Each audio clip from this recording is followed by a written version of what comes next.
ఇగోండి ఇదైతే ఇగో పచ్చికాయలు అండి ఇలా కత్తాయి. ఈ ఎండితే ఇలాగ వస్తాయన్నమాట అండి.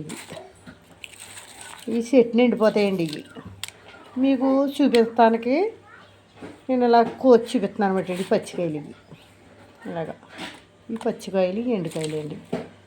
సొండ పొలిపితే ఇవ్వండి, ఎండిపోతే ఇలా వస్తాయన్నమాట అండి గింజలు.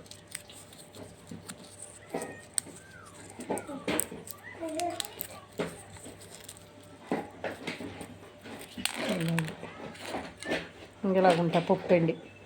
చూసారా, కాయకి 5 గింజలు ఉంటాయండి. ఒక్క కాయకి 5 గింజలు ఉంటాయి, లేకపోతే ఒక్కొక్క కాయకి 6 గింజలు ఉంటాయి. ఇవ్వండి, ఇవి పెట్టుకుంటే మొక్క వస్తాయండి. ఇవి ఎలాగేసినా పర్లేదండి, ఎలాగేసినా వచ్చేటాయి మట్టిలో. చూసండి,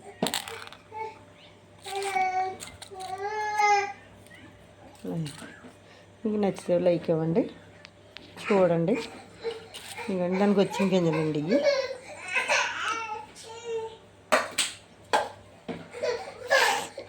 మన సొంత పప్పు కాబట్టి బాగుంటుందండి. ఇది టేస్ట్ బాగుంటుంది.